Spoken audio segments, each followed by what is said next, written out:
Miscellaneous provisions चालू था। Okay, वो हम लोग कभी ख़त्म कर लेते हैं। जॉब वर्किंग वाला हो गया पूरा अपना। ओके, मिसलेनियस प्रोविजन में खाली इंपॉर्टेंट वाला ही हम लोग कर रहे हैं। ओके, वैसे तो बहुत सारे प्रोविजंस है, बट इतना सब करने का ज़रूरत नहीं है, बहुत सारा अननेसेसरी है। और तो जितना इंपॉर्टेंट है वही यहाँ पर लिखा हुआ है। Section number 144, rebuttable presumptions. Rebuttable presumption मतलब कि अगर आपके यहाँ पर सर्च हुआ, सीजर हुआ, ओके, तो कुछ चीज़ों पर अगर आपका इनिशियल है तो वो आपने ही किया है, आपका ही साइन माना जाएगा। ओके, आपके यहाँ पर अगर कोई भी डॉक्यूमेंट मिला, किसी का भी हैंडराइटिंग रहेगा तो भी क्या मानेंगे, आपने ही लिखा है वो। समझ में आता है? तो इनकम टैक्स में भी ऐसे ही प्रोविजन है same. Where any document is produced by any person और any documents are seized from any person और document has been received from any place outside India in course of any proceedings, it shall be deemed that such person has signed, attested, executed the same. Okay, मतलब वो document आपने ही बनाया ऐसा माना जाएगा। अगर कुछ साइन वगैरह दिखता है, वो साइन आपका ही है। इनिशियल दिखता है, वो आपका ही है, क्योंकि उसके ऊपर कुछ भी लिखा है आपने लिखा है। मतलब ये प्रिजम्पशंस रहता है। ओके, नहीं तो कोई भी ऐसे ही बोलेगा कि मेरे यहाँ पर सर्च पड़ा, ये तो मेरा नहीं दूसरे का है। ओके, सब लोग ऐसा बोलेंगे तो फिर तो मतलब ही नहीं ना, हम लोग दूसरे को किधर ढूंढते बैठेंगे। आया समझ में? क्लियर है क्या सबको? सेक्शन 145, अच्छा इसमें एक last statement, further anything written on the same is the handwriting of that person, ये मैंने बताया था। ओके, हैंडराइटिंग उसका ही माना जाएगा। Section number 145, microfilms facsimile copies of documents. Facsimile copy मतलब फैक्स की बात हो रहा है। अगर तो चाहिए तो लिख दो fax of documents and computer printouts as documents are admissible as evidence. मतलब ये लोग बोल रहे हैं कि कोई भी फैक्स हो गया, कंप्यूटर का प्रिंट आउट हो गया, या फिर माइक्रोफिल्म्स। ओके, मतलब कि कोई आप लोगों ने एक्सट्रैक्ट करके लाया रहेगा कोई सीडी वगैरह में से। ओके, तो भी एविडेंस की तरीके से हम एडमिट कर सकते हैं उसको। ओके, ऐसा नहीं एविडेंस मतलब कि इनवॉइस से हाथ से ही बना होना चाहिए, या फिर एक्चुअली में कुछ मतलब ऐसा दिखना वाला चीज़ होना चाहिए, ऐसा ही चाहिए। खाली मेल भी किया तो भी वो एविडेंस होगा। ओके, कंप्यूटर प्रिंट आउट भी चलेगा या तो डॉक्यूमेंट। फैक्स मतलब कि अगर समझो कोई पर्सन अपने यहाँ से फैक्स कर रहा है, ओके, ऑफिसर के फैक्स मशीन पे, तो वो भी डॉक्यूमेंट आ गया ऐसा माना जाए। Okay, section number 149, 159, publishing name and particulars under GST act. मतलब कि जो भी केस चालू है और वो कंक्लूड हो चुका है, तो असेसी का नाम अगर गवर्नमेंट चाहे तो क्या कर सकता है, एक्ट में लिख सकता है। ओके, एक्ट में असेसी का नाम लिख सकता है कि इस केस में हम लोगों ने ये डिसाइड किया। ओके, लेकिन यहाँ पर ये है कि अगर वो केस पेंडिंग है, मतलब अपील वगैरह चालू है, अपील वगैरह चालू है तो लिख नहीं सकते, क्योंकि अगर वो जीत गया तो वापस हटाना पड़ेगा।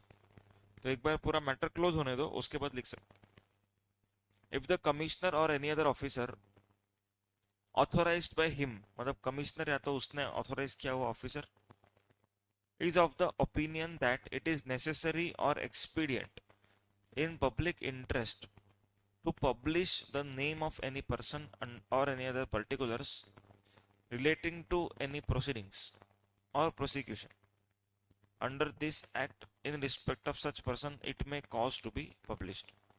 वो लोग पब्लिश कर सकते हैं, मतलब नाम पब्लिक में जारी कर सकते हैं कि इस पर्सन के अगेंस्ट हमने ये प्रोसीडिंग्स उठाए, ताकि बाकी लोग ना कर पाए ये सब।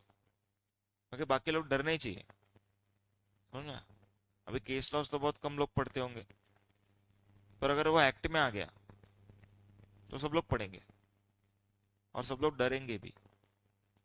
तो इसीलिए वो लोग एक्ट में लिख सकते हैं, no publication under this section shall be made in relation to penalty imposed under this act until the time for presenting an appeal to appellate authority has expired।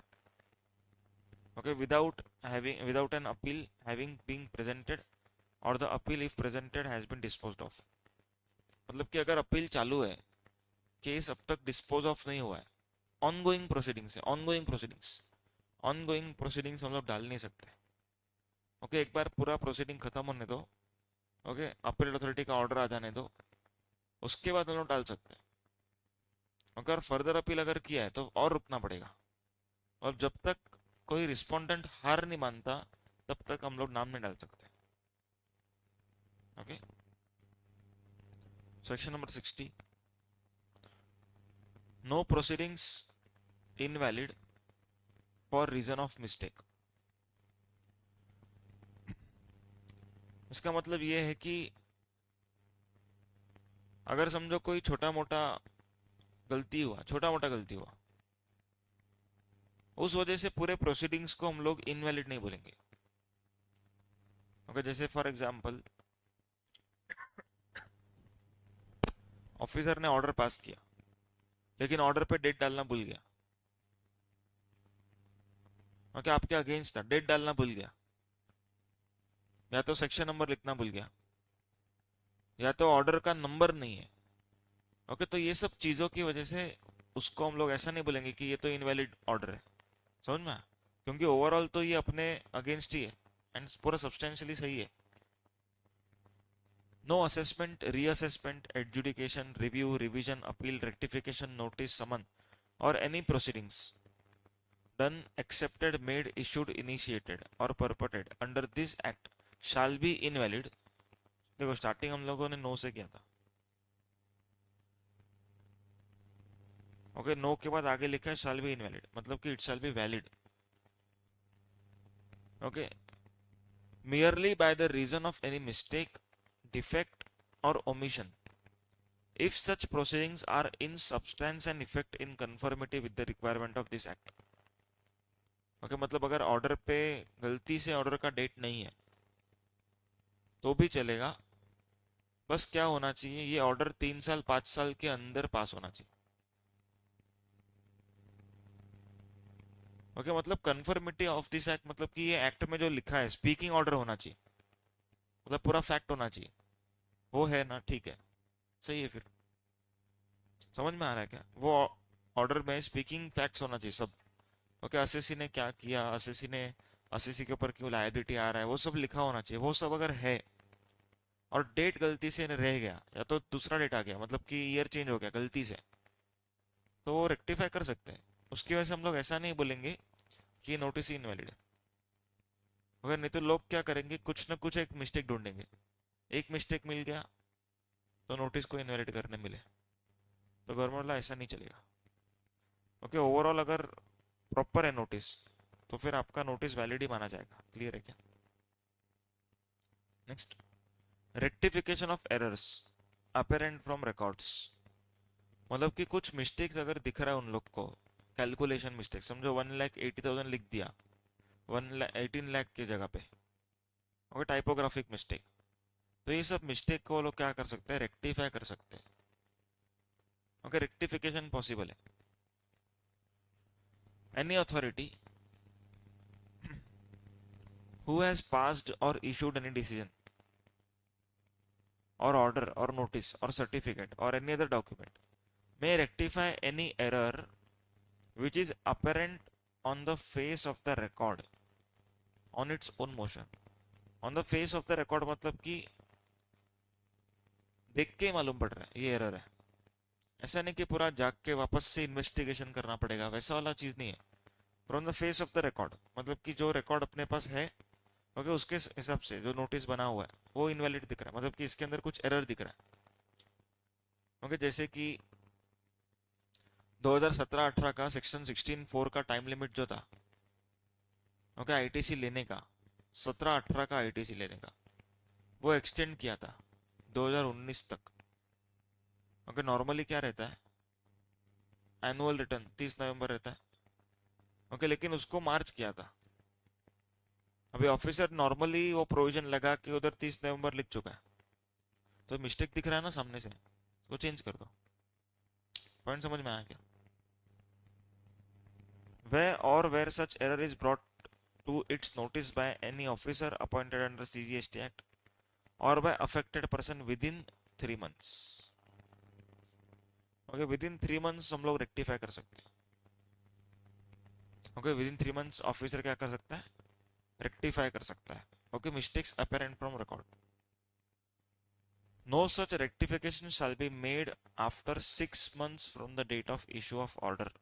मतलब 3 मंथ्स का एक्सटेंशन पॉसिबल है, मतलब 3 महीने में तो करना ही है, 6 महीने के बाद नहीं कर सकता। क्या मीनिंग हुआ इसका, 3 मंथ का एक्सटेंशन हो गया। The period of 6 months shall not apply where the rectification is purely in nature of correction of clerical or arithmetical error arising from any accidental slip or omission। मतलब कि अगर clerical error है, totalling error है, तो 6 महीने का time limit applicable नहीं आएगा, मतलब वो बाद में भी हो सकता है, पर अपील करने से पहले ही होना चाहिए सब। ओके सब अपील करने से पहले ही होना चाहिए, क्योंकि अपील में जा चुका है तो फिर अपीलेट अथॉरिटी जो है वो उसको चेंज कर देगा। ओके तो यहाँ पर बोला गया है कि अरिथमेटिकल एरर, समझो टोटलिंग एरर कर दिया उसने, टोटल करने में अगर एरर हुआ तो 6 महीने का टाइम लिमिट नहीं लगेगा, मतलब कि वो कभी भी कर सकता है। ओके बाद में भी कर सकता है। Where such rectification adversely affects any person opportunity of being heard shall be given. मतलब कि अगर एरर को ठीक करने की वजह से लायबिलिटी बढ़ रही है तो उसको बुलाना पड़ेगा, उसको बोलना पड़ेगा कि ऐसा ऐसा हुआ है, गलती हमसे, और इस वजह से आपका लायबिलिटी बढ़ रहा है। ओके तो यहाँ पर अपॉर्चुनिटी ऑफ बीइंग हर्ट देना पड़ेगा।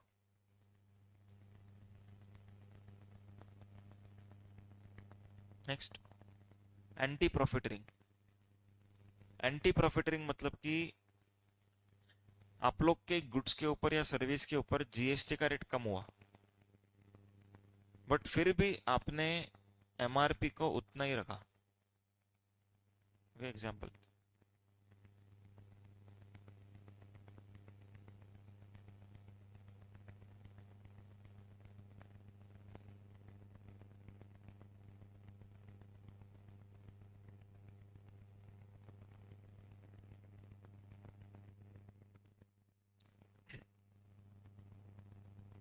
एग्जाम्पल आपका प्रोडक्ट का जो सेलिंग प्राइस था, ओके वो 100 था पहले, इसमें आप जीएसटी 12% चार्ज करते थे, 112। अभी गवर्नमेंट का नोटिफिकेशन आया, बोलता है कि rate of GST has been reduce to 5%, ऐसा बोला, तो अभी कितना चार्ज करना चाहिए, 105 चार्ज करना चाहिए। पर आप लोग एक्चुअल में क्या करते हो, एक्चुअल में इसको 112 रखा। ओके और आपने इसको क्या कर दिया, रिवर्स कैलकुलेट करके ये 5% रिवर्स कैलकुलेट करो इसका,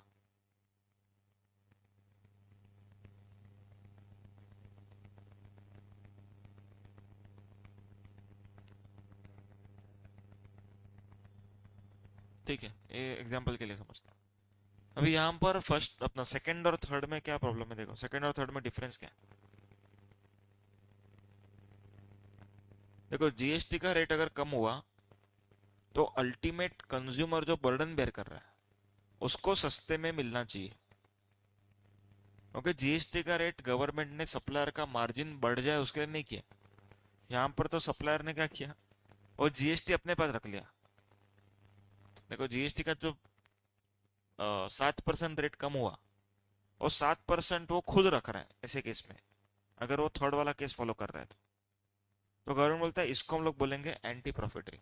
ओके आपने क्या किया, जीएसटी का फायदा आपके प्रॉफिट मार्जिन बना दिया। ओके अल्टीमेट बेनिफिट कंज्यूमर तक गया नहीं, आपने क्या कर दिया, उसका फायदा बना दिया। तो ऐसे केस में गवर्नमेंट से इसको हम लोग बोलेंगे anti profiteering. Okay anti profiteering अगर किया तो पैसा जमा करना पड़ेगा, जो 6 रुपये आपने कमाया।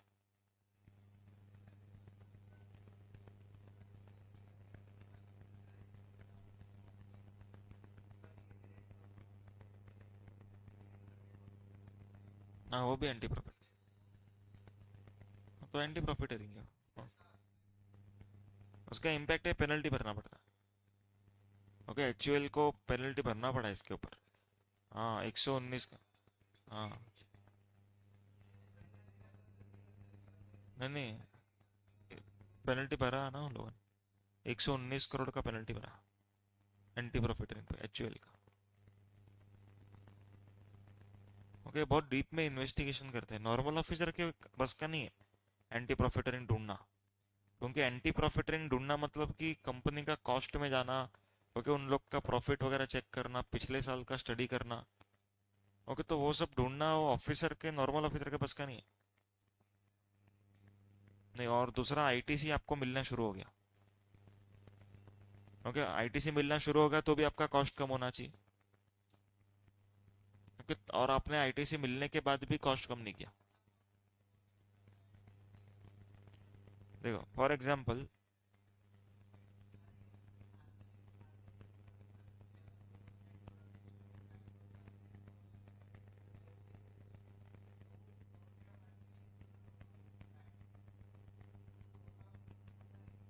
तो चेंज करना पड़ेगा ना वो। क्योंकि आप देखो अल्टीमेटली 100 रुपीज़ क्या था, इंक्लूडिंग टैक्स था। और टैक्स का रेट अगर कम हो गया, ये जीएसटी के लॉ की वजह से आपको फायदा होना शुरू हुआ, तो वो एमआरपी भी आपका कम होना चाहिए।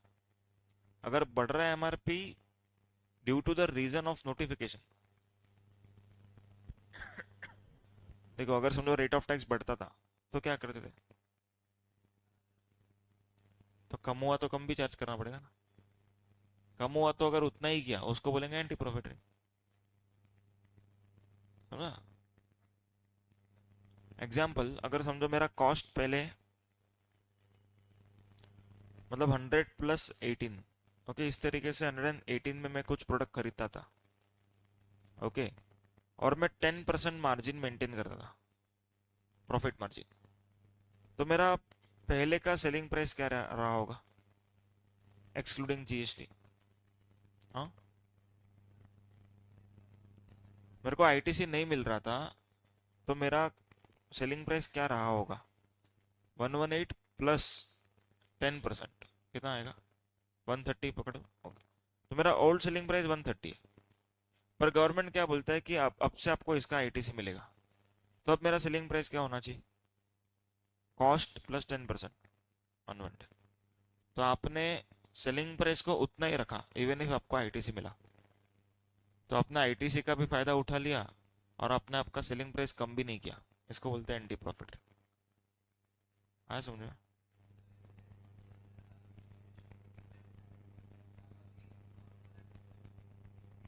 हम्म।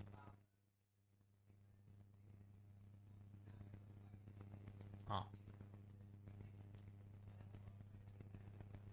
नहीं देखो उसमें कैसा है, कंपोजिशन स्कीम वाले में आप चार्ज नहीं करते थे जीएसटी, लेकिन नॉर्मल में आप चार्ज करोगे।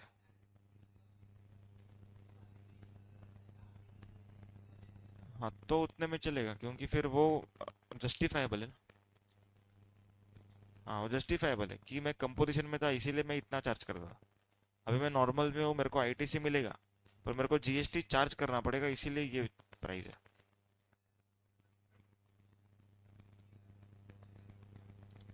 हाँ, पर ये रिडक्शन इन रेट की वजह से नहीं हुआ है, ये आपकी स्कीम चेंज की वजह से हुआ, ये चलेगा। ओके, इसमें लिखा है कि रिडक्शन इन रेट, देखो देखो दो केसेस है यहाँ पर, any reduction in rate or benefit of ITC shall be passed on to recipient. नहीं, बेनिफिट ऑफ आईटीसी में आएगा, लेकिन वो स्कीम चेंज होने की वजह से बेनिफिट हो रहा है वो। हाँ हाँ हाँ, उस केस में। ओके, स्कीम चेंज होने की वजह से तो आईटीसी मिलने ही वाला है आपको। ओके, और आईटीसी मिलेगा तो गवर्नमेंट भी जीएसटी ज्यादा ही लेने वाली है आपसे, तो आपका मार्जिन बढ़ेगा तो ठीक है उस केस में। Any reduction in rate of tax on supply of goods और सर्विस और benefit of ITC shall be passed on to recipient, okay, by way of commensurate reduction in prices, मतलब कि proportionate reduction in prices। Okay, उस proportion में prices भी क्या होना चाहिए, कम होना चाहिए। समझ में? as per section number 171 subsection 3a, where the anti profiteering authority after holding an examination as required comes to conclusion that any registered person has profited under subsection 1 such person shall be liable to pay penalty equivalent to 10% of amount so profited. Okay 10% penalty भरना पड़ेगा और anti profited amount तो भरना ही पड़ेगा. Okay penalty भी और anti profited amount. समझ में? However, no penalty shall be leviable if profited amount is deposited within 30 days. मतलब 30 दिन के अंदर अगर आपने जो एक्स्ट्रा पैसा कमाया वो दे दिया तो पेनल्टी का जरूरत नहीं. तो ना 30 दिन के बाद दिया तो प्रॉफिटेड अमाउंट भी देना पड़ेगा और 10% पेनल्टी भी देना पड़ेगा on that profited amount. Clear? समझा? Last point. As per section number 25 of IGST Act or section number 172 of CGST Act, if any difficulty arises in giving effect to any provisions of this act, the government may, on recommendations of the council or by general or special order in official gazette, make provisions not consistent with the provisions as may be necessary or expedient for the purpose of removing difficulty. इसका मतलब ये है, अभी for example act बनाने में कुछ mistake हुआ है. ओके एक्ट बनाने में अगर कुछ मिस्टेक हुआ है तो वो लोग क्या करते हैं, एक्ट को अमेंड नहीं कर सकते तुरंत. ओके वो फाइनेंस एक्ट के टाइम होता है, फाइनेंस बिल फरवरी में होता है. ओके एक्ट वगैरह अमेंड, तो पूरे साल में एक्ट अमेंड नहीं होता. एक केस था GSTR 9C, मालूम है 9C? ओके 9C का डेट एक्सटेंड करने का पावर एक्ट में नहीं था. ओके एक्ट में नहीं था, 9 का था, 9C का नहीं था. मतलब ड्राफ्टिंग एरर है. तो वो लोग क्या करते थे, अगर समझो ड्यू डेट आ गया 31 दिसंबर, तो अभी यहाँ पर नोटिफिकेशन नहीं आता था. क्योंकि नोटिफिकेशन कब आ सकता है, जब लॉ में पावर हो के एक्सटेंड कर सकते हैं तो नोटिफिकेशन आएगा. लेकिन अगर लॉ में पावर ही नहीं था एक्सटेंड करने का तो नोटिफिकेशन नहीं आ सकता. तो ये लोग क्या पास करते थे, ऑर्डर. ओके ऑर्डर पास करते थे. यहाँ पर एक ऑर्डर पता था.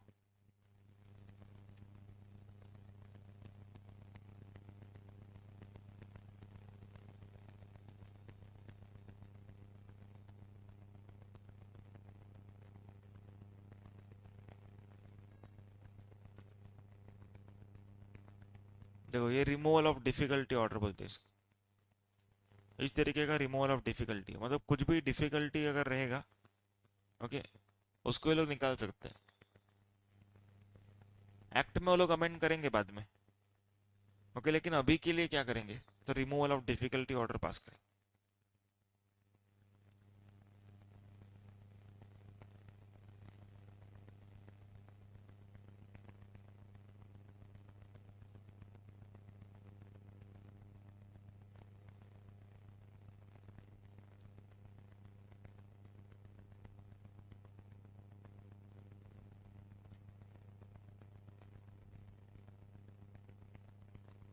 ये देखो ये ऑर्डर है, removal of difficulty order under GST for extension of due date of filing annual return in 99C.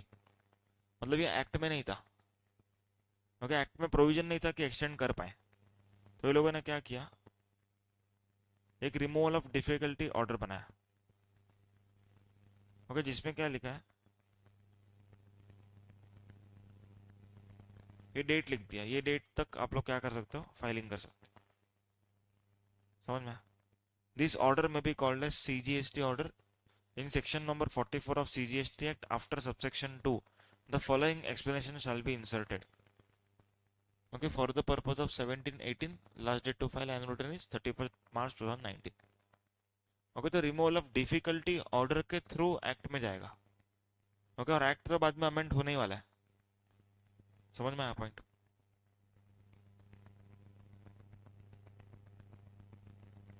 इसको बोलते हैं रिमूवल ऑफ डिफिकल्टीज ऑर्डर. पर आगे प्रोवाइजो इंपॉर्टेंट है. प्रोवाइजो लिखा है कि no order shall be made after expiry of 5 years from the date of commencement of this act.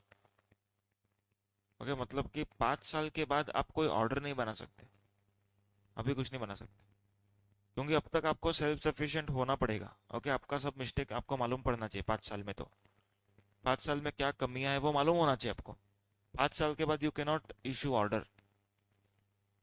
Okay, 5 साल तक जो भी आप लोग को ढूंढना था, किधर किधर मिस्टेक्स है लॉ में, वो पूरा ढूंढ के एक्ट को अमेंड कर लो। ओके, आप बार बार एक्ट को चेंज मत करो डिफिकल्टी ऑर्डर डाल के। तो अपना ये चैप्टर कंप्लीट हुआ।